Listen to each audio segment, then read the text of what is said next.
on the roadmap, the action plan on circular economy for the Republic of Mauritius. So we in Mauritius we already have our roadmap, which was developed between November 2022 and it was validated in June 2023 and was developed by Professor Ramjaman himself. And it comprises 80 actions for Mauritius and 34 rubrics, including policy actions, key projects, and pilots. And while we have some circular economy initiatives going on both in the government sector and the private sector, the roadmap provides for a strategic tool for a holistic and coordinated approach. And in May 2022, following the UNEA resolution on circular economy, Mauritius organized a national conference on circular economy, regrouping some 300 to 350 participants, both from public, private, academic, and NGOs. And through these consultations and the consultations held for the development of the roadmap, the circular economic potential of various economic sectors were assessed, and 5 priority focus areas were identified, namely agri-food sector, construction and real estate, consumer goods, mobility, logistics, and waste management. And to set up the conducive environment to drive circularity into these key sectors, we have 6 enablers that have been identified in the roadmap. So what we would need is the governance structure, education and awareness raising, business support, circular procurement, research and development, and of course, training of fiscal policies and financing. Our roadmap is available for consultation on a dedicated website which has been developed, circulareconomy.gov.mu.org. And I would like here to underscore that the government had its government program read on Friday, and circular economy is an integral part of the government program.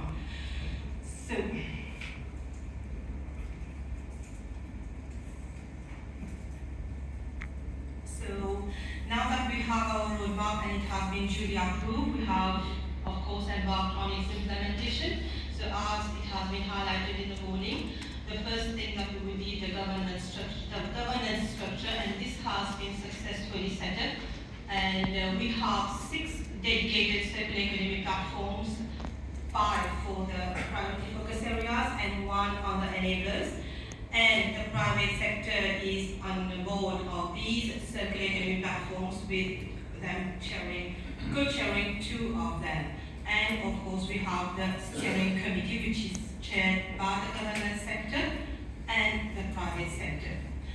And while we are also encouraging main activities in circular economy, there is a lack of certain regulations that have been felt.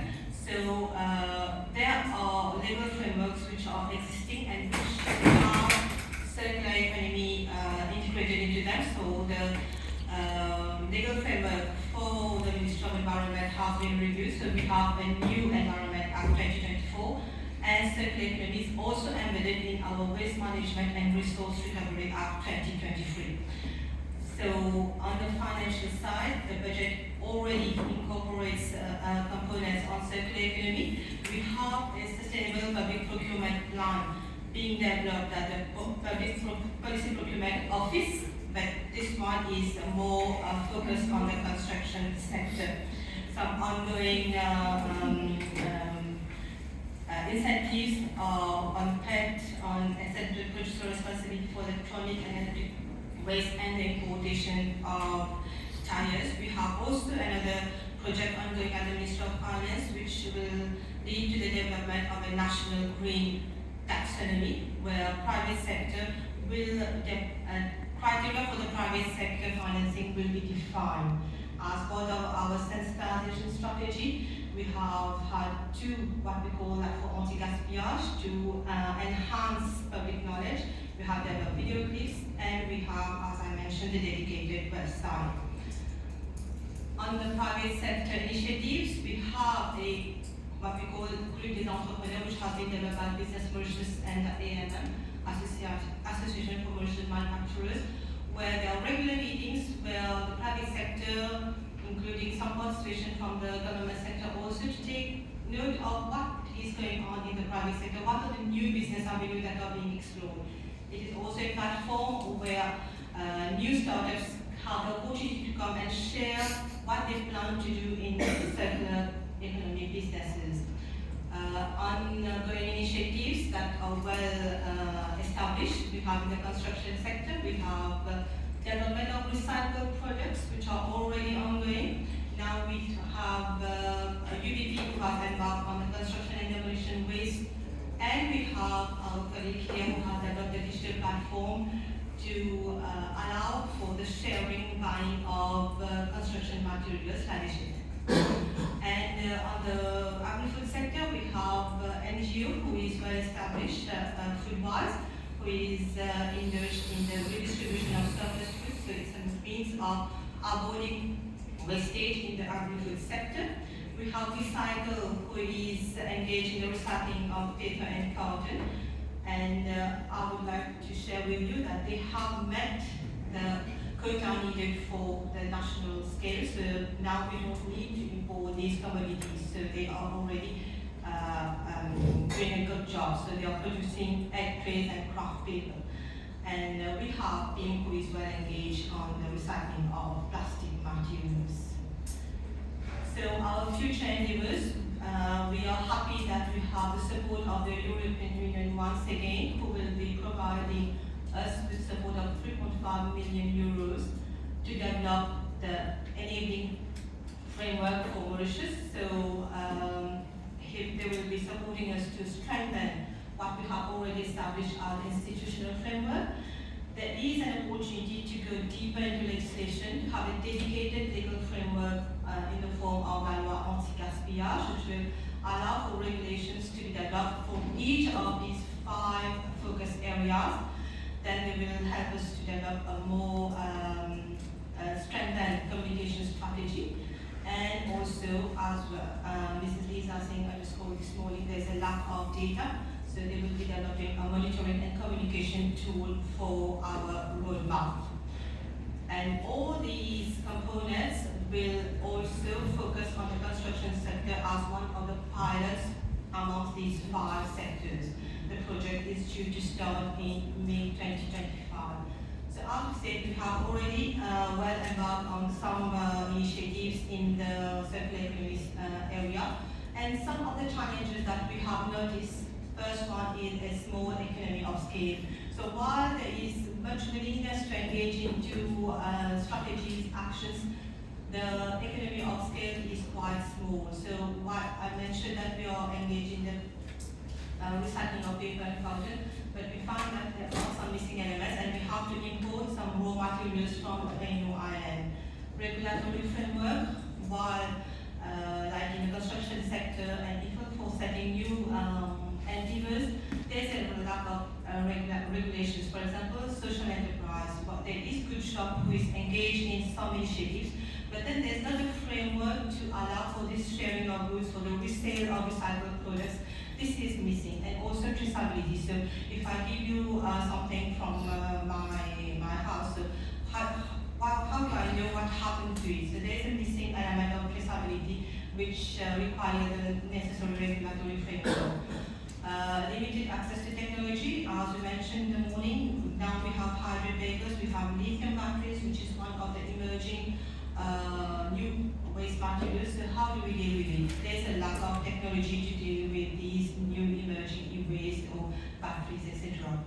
And low market viability, we have noticed that while in the construction sector, for example, there are recycled products, there are some institutions who are reluctant to go for these recycled products. For example, some people in the construction sector have mentioned that while there are standards and being developed for these recycled products, so there's no testing.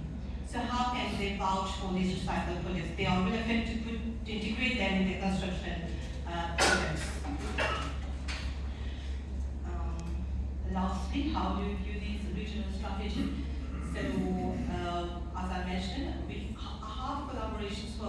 existing with environment where we are importing some of the raw materials. Maybe there's a possibility of conveying materials which cannot be treated in Mauritius as waste. So what are the framework that are required to have these exchanges among the islands?